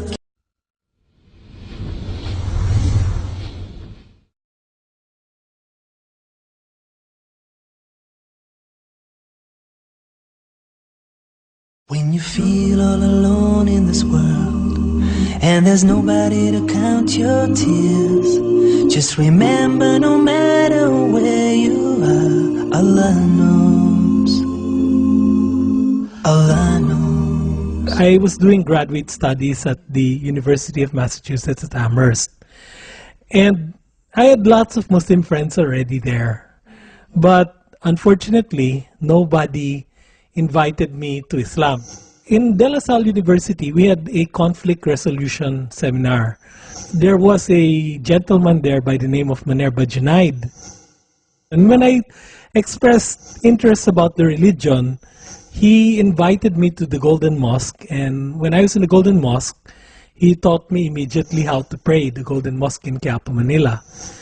And one thing really about Islam is that the Islamic prayer is a very powerful experience. When you touch your head to the ground, or you bow or prostrate before God in the Islamic prayer, you really feel that feeling with the Creator. When you're carrying a monster load and you wonder how far you can go. What really finally pushed me over to do it was my experience of fasting during the holy month of Ramadan. Like, if you diet for yourself, it's very hard.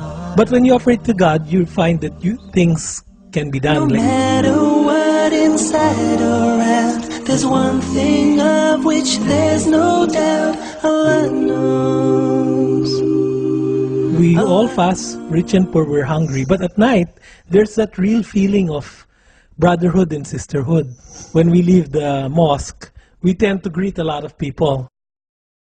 To be perfectly frank with you, becoming Muslim here in the Philippines is a very costly and difficult experience. There is an initial period of rejection by the family. When people reject you or even try to get you to leave the home, in terms of career, it can affect many careers. One thing bad about about things happening in the world today, one not very positive thing, is the connection that some people have of Islam to terrorism.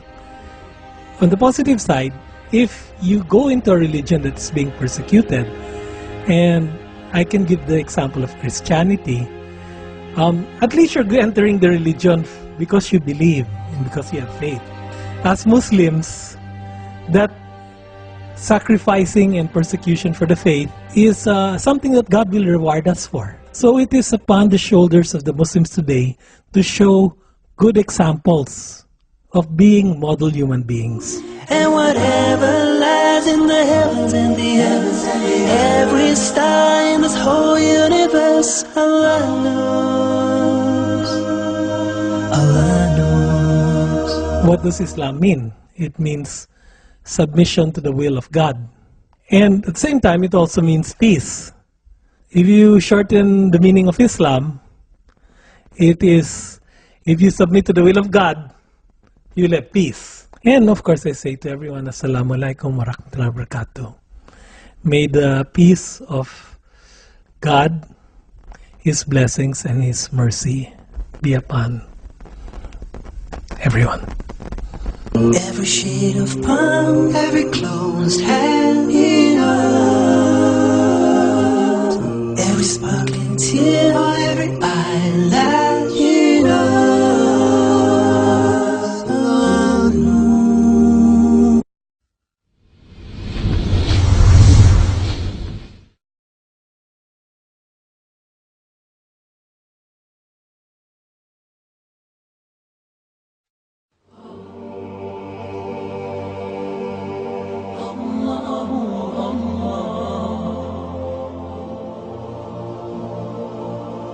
Noong ako'y bata-bata pa, kasi ang eskwelahan namin, yung St. Augustine Academy, palaging dyan, yung nagsisimba ka, nagro-rosaryo, nagno-nobena.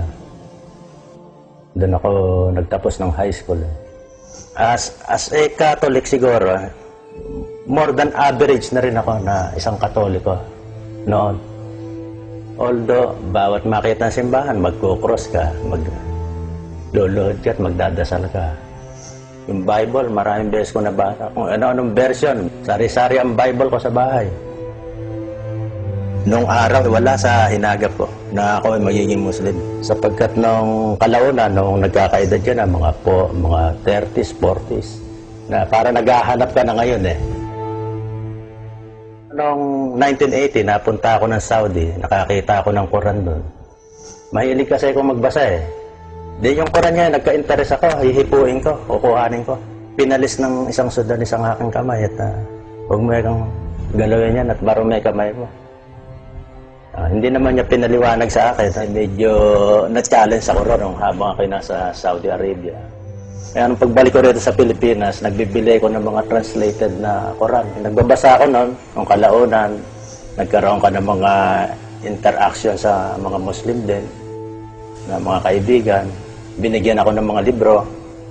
Ayun, nahulog ang loob ko ron sa gano'n. لم يكن الذين كفروا من أهل الكتاب Nung nagsahada ako, napakasimple lang nung pinag-budo niya ako. Hindi ko pa nga naintindihan nun yung budo, maghugas ka, maglinis ka. Tapos pinaliwanag niya sa akin, bigasin mo ito. أشهد أن لا إله إلا الله وأشهد أن محمدا رسول الله. Nung tumaas yung aking faith, wala kang na sa paligid mo, pagka ikaw nagdarasal, diretso na sa Allah ang communication mo. رسول من الله. Ang isa sa palagi ang nami-misconceive ng mga non-believers sa Islam, yung akala, yung mga nagbabalik Islam gusto lamang magkaasawa ng 4. Ito na itanong na sa akin ng mga professionals din at sinagot ko sila ng formal at sinabi ko na alam nyo ba na ang batas na yan na nakalagay sa Quran na binibigyan ng kapahintulutan ang isang lalaki na mag-asawa ng 4 na babae, asawang babae, yan ay isang pagrespeto sa kababaihan sapagkat sa Islam hindi pinapayagan yung isang babae kakabit-kabitin lamang at aasawahin pagkatapos itatago. Pag nabuntis, ipapalaglag ang anak o kaya itatago siya at gagawing bastardo na lamang anak. Hindi pinapayagan sa Islam yan. Ang gusto ng Islam at sa batas ng Islam, kung pwede kang mag-asawa ng 4, basta't bubuhayin mo ng pare-parehas at ituturing mo sila sa lahat ng estado na pare-parehas din. Sa makatwid, legal lahat yon. Legal sa Islam.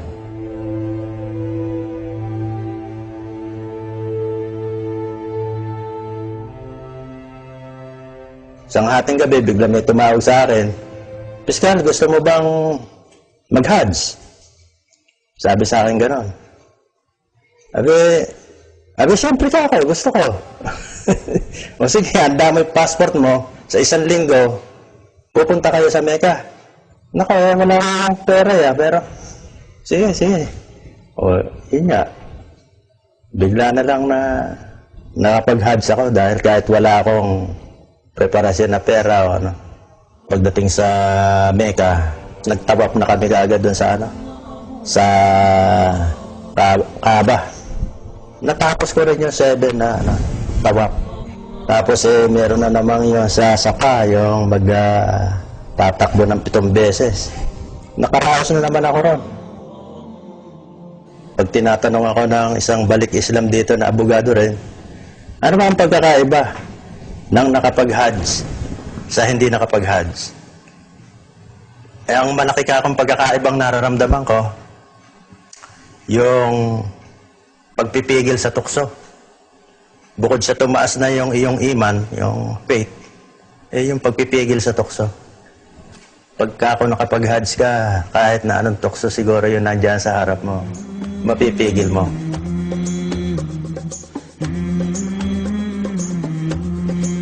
Sabi ng asawa, yung asawa ko muna, anong gusto mo? Magsasahada na rin ako convert.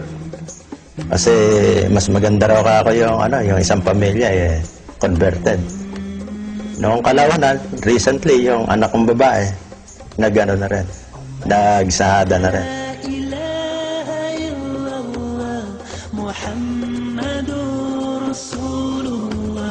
Oh, people praise only Allah, glorify Allah.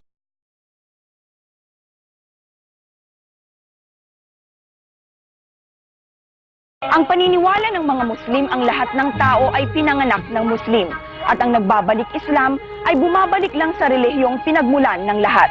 Isang usaping relihiyon ang balik Islam at para sa mga dating Kristiyano na ngayon ay Muslim na, hindi dapat kinikestyon o pinag-iisipan ng masama ang desisyon nilang ito, lalo't malinaw sa ating konstitusyon na karapatan ng bawat isa sa atin ang makapamili ng sariling pananampalataya. So paano kung napagdududahan ng mismong pamahalaan ang grupo ng mga balik Islam? Anong buhay ang naghihintay sa kanila sa gitna ng mga akusasyong ang ilan sa kanila ay mga terorista? Ako si Aladin Bacolodan, kasama si Rose Clarenal. Nitong mga nagdaang linggo, laman ng balita ang balik Islam, partikular ang grupong Rahat Sulaiman Movement o RSM. Ito'y dahil sa pagkaka-aresto kay Ahmad Santos, ang sinasabing leader ng grupo. Lakay ang tawag sa kanya noon dahil ipinanganak siya at lumaki sa Anda, Pangasinan. Pero matapos magtrabaho sa Saudi, nagbalik Islam noong 1991. Binuo niya ang Philsabililla Dawah and Media Foundation. Naging aktibo sa pagpapalaganap ng Islam sa mga Kristiyano. Kasama sa sumalib ang kapatid niyang si Tyrone Dave Santos na ngayon ay mas kilala sa pangalang Dawood. Sa intelligence report ng militar, isinasangkot sa mga karapatang ito ang RSM. Ito'y dahil front lang daw ang pagiging balik Islam movement ng grupo dahil kasabwat umano sila ng Abu Sayyaf at sinanay ng mga bomb experts ng MILF para magsagawa ng pambobomba. Pinopondohan rin daw sila ng Al-Qaeda Network at ng Jama Islamiyah. Nakakulong ngayon si Ahmad Santos, samantalang ang kapatid na si Dawood ay nakapagpiyansa nang mahuli siya noong March 2005. Hanggang ngayon, tinatanggi ng magkapatid sila ay terorista. Pero bakit nga ba sila tinawag na balik Islam? Muslim scholar ng University of the Philippines, si Professor Julkipli Wadhi. Una, tinitingnan nila yung, I think, sa kasaysayan ng bansa, ng Pilipinas. Ng unang mga tao sa, lalo dito sa Luzon, ay mga Muslim. No? Kaya, they use balik Islam. Kasi parang accidental lang na Christianity came. Yung pangalawa, yung paniniwala sa Islam, na lahat ng tao ay Muslim. When they realize, ganito pala ang kanilang kasaysayan, ganito pala ang katuruan sa Islam. So, they use the term balik. Balik Islam. Bumabalik sila sa Islam. Although sabi nila, it does not connote conversion. It just means reversion. Sa isang pag-aaral noong 1995, aabot sa 98,500 ang mga balik Islam. Kaya ngayon, kundi man doble ay triple na daw ito. Tinatayang 300,000 mga dating Kristiyano na ngayon ay mga Muslim na. At isa nga sa kanila, si Robin Padilla. Sabi ng Biblia, mahalin mo ang nag-iisang Diyos. Sa Islam, tinuturo yung iisa lang ang Diyos. At kailanman, siya lang mag-isa. Sabi ko talaga, lahat ng pelikula niya pininahan. Bahala ka sa palagay ko eh. Mag-isino ka man. Ang mga binitawang linya sa pelikula, nag-iwan ng marka at ginagaya-gaya. Maramdang bastos sa mata. Bakit bastos? Eh, berde mata mo eh. Papatay na ata ngayon. Sa loob ng pamamahay mo. Oh! Pag-ibig para sa amin! Pero para sa inyo! Kamatayan! Ikwento mo muna sa akin yung buhay mo bago ka pumasok ng mundo. Bago ako nakulong? Bago kayo nakulong.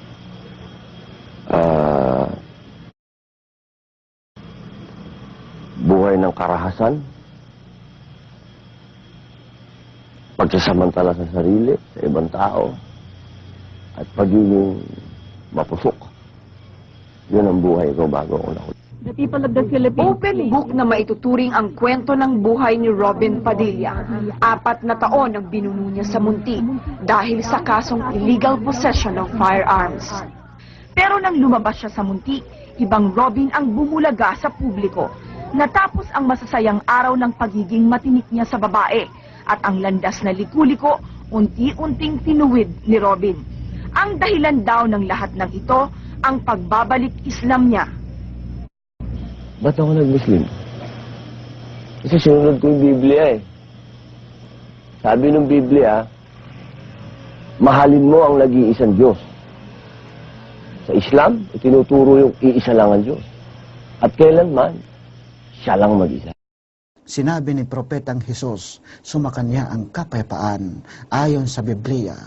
Pakinggan mo, O Israel, ang Panginoon na ating Diyos, siya lamang ang Panginoon.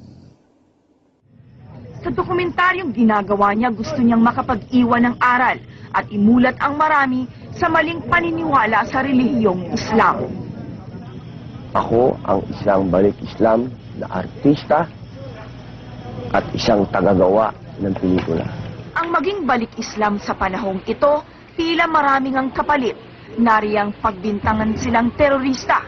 Kahit si Robin, paulit-ulit nang naharap sa airport tuwing pupunta sa Australia para dalawin ang pamilya niya. Ang una nila itatanong sa'yo, oh, Mr. Padilla, mayroon kang koneksyon sa mga terorista, pinatawag ka o makita pa sa bundok. Excuse me. Nadadaling ka muna sa isang kwarto nun. Nakausapin ka muna doon. Medyo ikaw kwento mo lang ang buhay mo, 10 years. Backward, papunta. Ilang oras Bakit yun? mo idolo si Robin Padilla? Dahil sa pagiging na Muslim. Bata matanda, nagnanais masilayan man lang si Robin. Kung may nagsasabing ang mukha ng balik Islam ay terorismo, una itong pabubulaanan ng anak ni Robin na si Queenie. Para sa kanya, mula nang magbalik Islam ang kanyang ama, mas naging mabuting tao raw ito. My father tells me, you know, you have to try and help our Muslim brothers and sisters who are suffering in, you know, Mindanao. I think that my dad is a really religious person. I mean, if he had time, he would, you know, pray and pray and pray. He's been teaching us a lot about the Quran, a lot about our religion mostly. Ang pagpapalaganap ng Islam, kapatid, hindi lamang dito.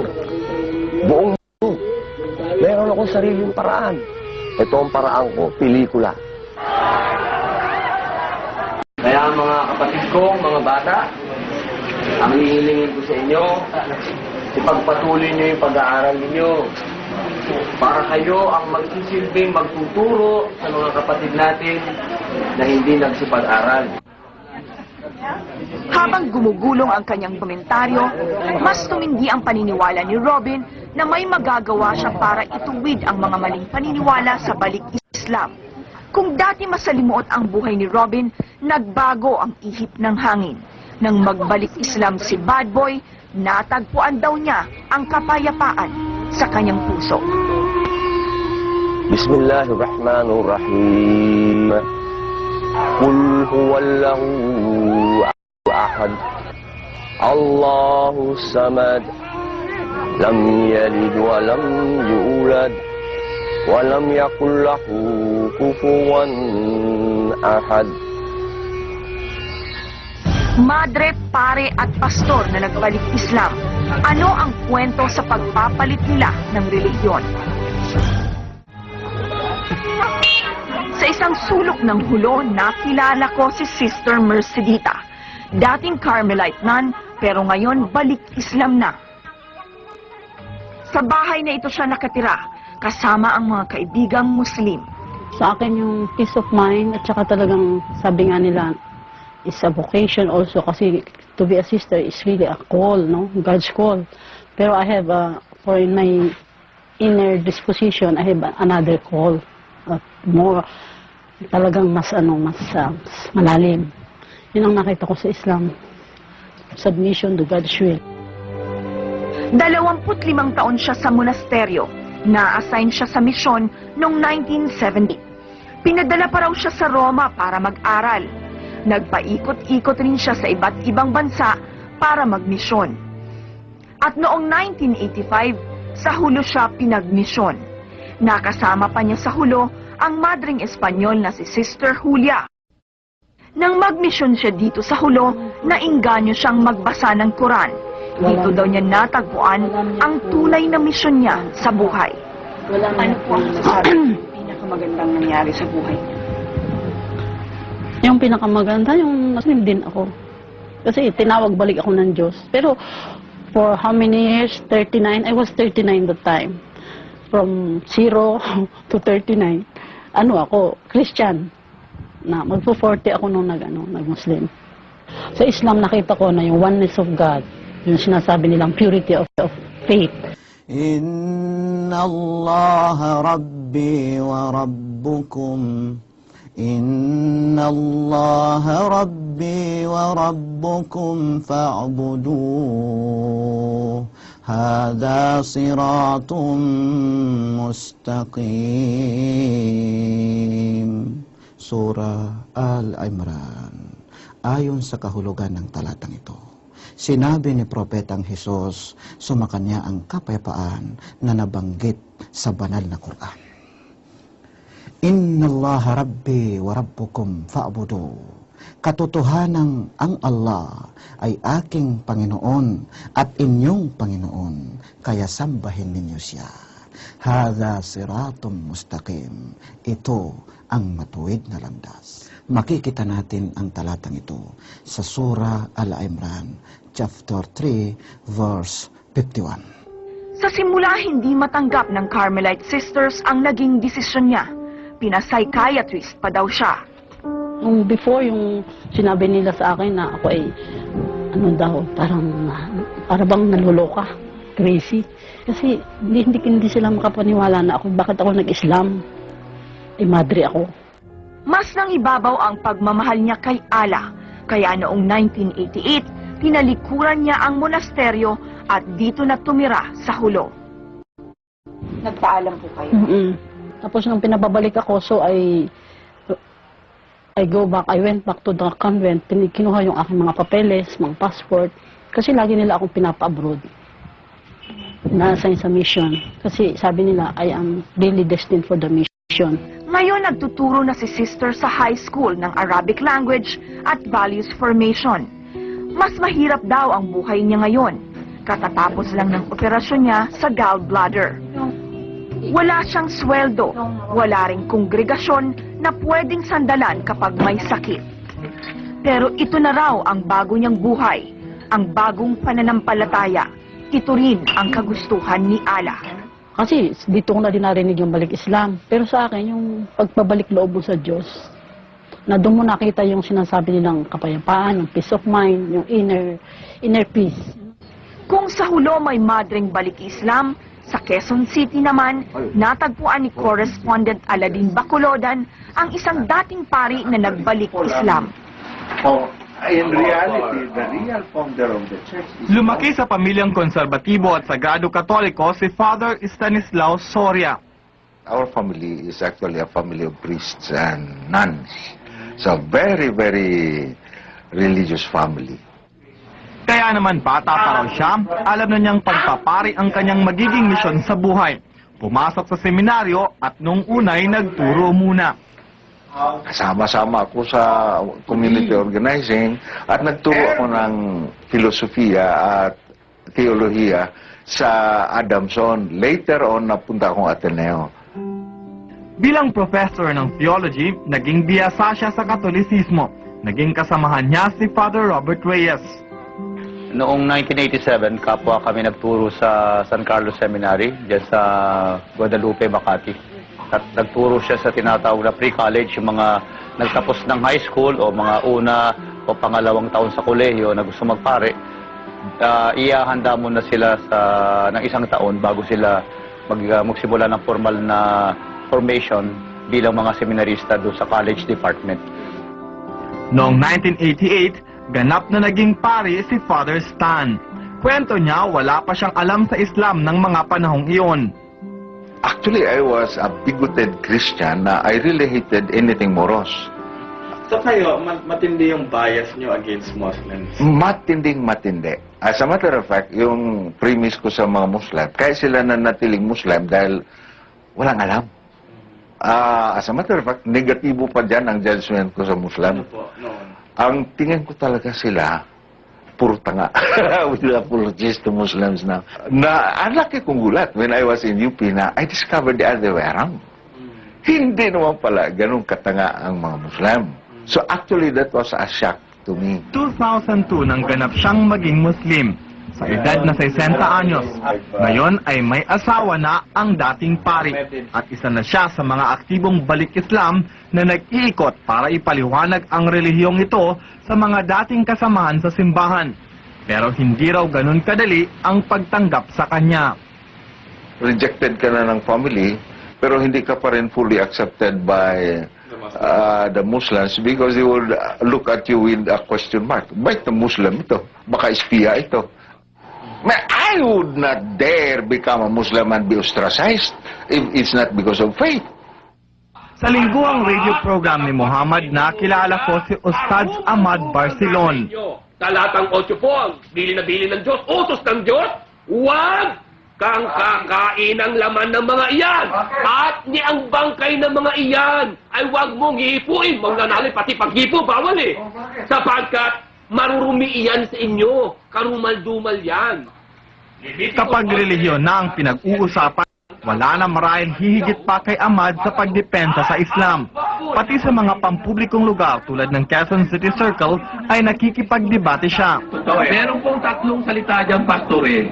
Buhay, daan, katotohanan. Ano pong ibig sabihin ni Kristo dyan? Huwag yung sarili mong interpretasyon. Ang sabi ni Kristo, siyang daan papunta sa Ama. Hindi ang tao, hindi makakarating ano pong ibig sabihin ng daan na yun? The way to God. Mali! Eh, nag-interpret ka na sarili mo eh. Kaya nga sabi, walang makakarating sa Ama. So daan yun, way. And the truth, ang katotohanan, nagsasalita siya ng katotohanan. Ano pong katotohanan yun? Anak siya ng Diyos? At itong bata ka? Malayong-malayo ang itsura niya ngayon sa postura niya noong pastor pa siya. So walang binagong kautusan si Kristo. Bawal ang baboy. Ang buhay ni Ahmad Barcelon ay dating si Reverend Armando Barcelon with Reverend License 114, volume number 8, pages 64-65, NSO, Republic of the Philippines. Dati po akong Pentecostal Pastoral Priest. Bilang pastor, trabaho niyang mangumbinse sa mga sasanib sa kanilang simbahan. At ang target niya noon ay mga Muslim. Para maakit natin sila, ipakita natin sa kanila, sa kanilang pinaniniwala ang banal na Quran nila na tinatawag, no? Yung aklat na ipinadala kay Propeta Muhammad na kanilang pininiwalaan, sallallahu alaihi wasallam, no? Hanapan natin sila ng kamalian doon sa kanilang banal na Quran. Kalikuan, ano ba ang mali sa kanilang Quran? At dito daw niya nadiskubre ang kagandahan ng mga turo ni Allah. Nung malaman ko na ang katotohanan, alam mo ginawa kong, sister? Ang ginawa ko ay, pag tinatawag na ako ng mga miyembro na para mag-sermon, mangaral, no? Magsalita sa pulpito, ang ginagawa ko pag araw na ng sermon, ang ginagawa ko ay naglalagay na ako ng bawang sa aking kilikili. Para lagnatin lang ako. Dahil bakit? Hindi na kaya ng aking konsyensya na ipangaral pa na si Kristo ay Diyos, anak ng Diyos, nagkatawang taong Diyos. At ngayon, 13 taon na ang nakalipas, isa na siya sa tinuturing haligi ng balik Islam movement sa bansa.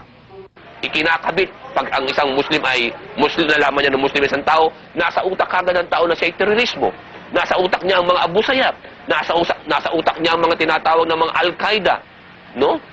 Ganun na nangyayari. Kaya kung titingnan mo kung sa katotohanan, hindi kagad makikita ng tao ang kagandahan ng reliyong ito. Dahil ang ipinakikita ng ating mga media, ng mga nakikita ng tao, ng mga balita, ay mga negatibo.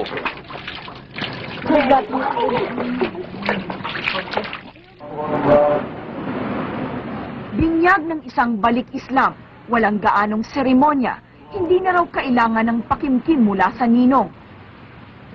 At higit sa lahat, ang pagpapabinyag sa Muslim hindi pinagpapaliban. Sa mga pahayagan, radyo, television, di umano ang balik Islam ay mga terorista. Gusto mo pa ba mapasama ron? Ay di, hindi ka na mag-Muslim. So magkagano, paano yan kung magmumuslim ka at ibibilang ka doon sa mga terorista? Paano yan?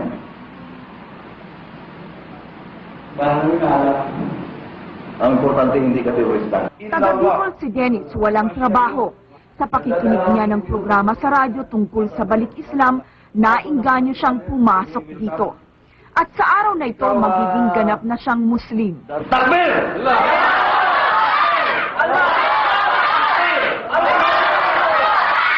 I-greet ninyo, bagong biyakap sa Islam. Masya Allah. Ang ibig ko sabihin ng Allahu Akbar, ang Allah ay dakila. Hindi yung baka sabihin ng mga iba, assault. Sabi kasi ng iba, pag marinig ang Allahu Akbar, assault. Hindi po. Ang Allah ay dakila. Masya Allah. Lahat ng tao sa moskeng ito ay mga Kapampangan, pero ngayon ay mga balik Islam. Sila ang patunay kung bakit ang relihiyong Islam ay tinuturing ngayong fastest growing religion sa buong mundo. Hindi man kagandahan ng kanilang moske, walang pinagkaiba ang lalim ng pananampalataya sa Islam ng mga taga rito. Kung totoong si Yesu Cristo yung nakapako sa krus, hindi niya dapat sisihin ang Panginoon. Totoo yan, Brad. Ika, Brad. Kung ang mission mo ay magpakamatay sa krus para tubusin ang kasalanan ng mga tao, sisisihin mo ba ang iyong Panginoon na pinabayaan kanya ng matay sa krus? Hindi pa rin sila tumitigil sa paghahanap ng mga sasanib sa Islam. Sa araw na ito ay ikakasal ang dalawang pares ng mga bagong pasok pa lang sa Islam. Allahu Akbar! Simple lang ang seremonya.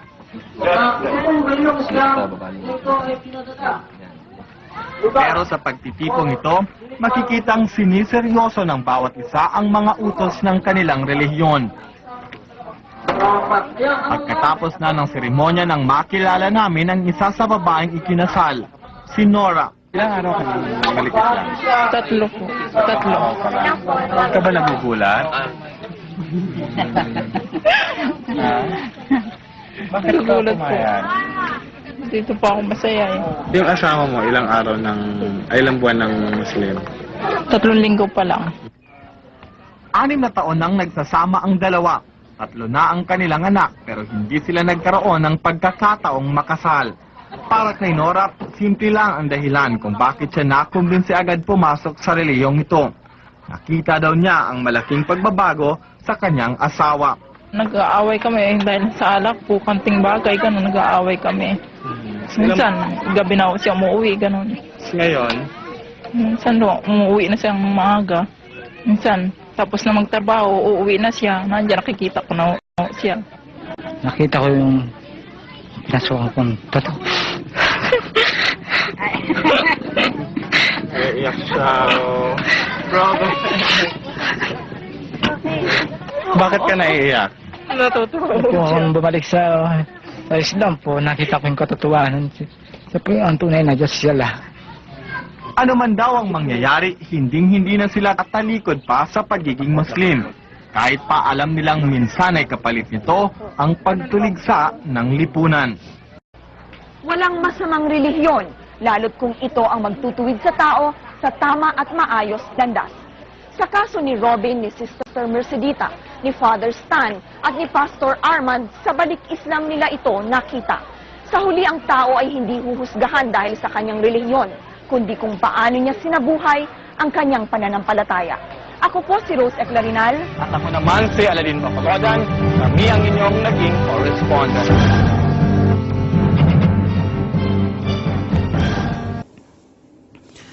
وقال المسيح يا بني إسرائيل اعبدوا الله يا بني إسرائيل اعبدوا الله ربي وربكم إنه من يشرك بالله فقد حرم الله عليه الجنة ومأواه النار وما للظالمين من أنصار. Surah Al-Ma'idah.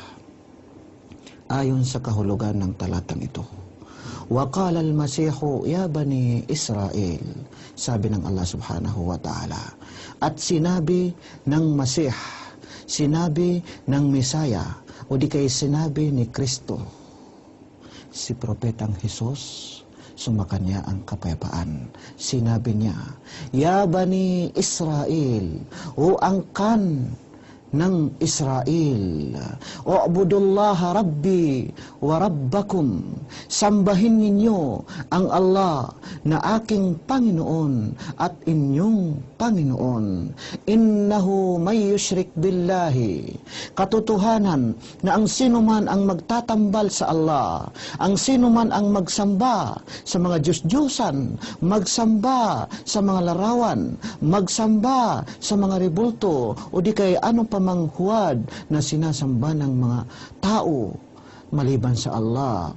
Innahu may yushrik billah, katotohanan ang sinuman ang magtatambal sa Allah, faqad harramallahu alayhi al-jannah, katiyakan na ipinagkakait o ipagkakait sa kanya ng Allah ang paraiso, wa ma'wahun nar, at ang apoy o ang impyerno ang kanyang magiging tirahan sa kabilang buhay.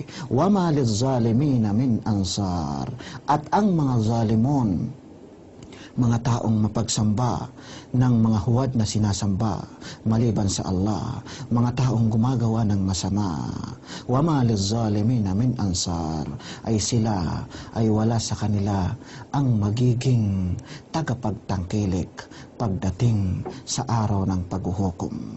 Makikita natin ang talatang ito sa Surah Al-Ma'idah, chapter 5, verse 72.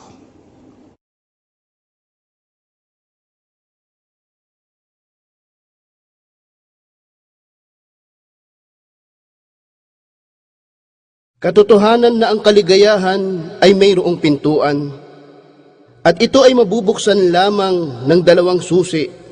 Ang unang susi ay ang tumingin sa iyong itaas, sa kalangitan, at anumang mayroong dito, ang mga bituin, araw at buwan, at tumingin sa iyong paligid, mga karagatan, kabundukan, mga ilog, mga hayop, mga ibon, at mga isda. Hindi ba mayroong batas na sa mga ito ay nangangasiwa?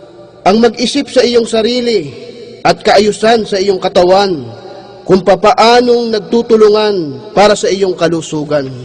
Sino ang naglikha sa mga dakilang nilikha na ito? At sino ang nangangalaga sa atin sa lugar na ito? Mayroon na bang umangkin na siya ang naglikha ng mga ito?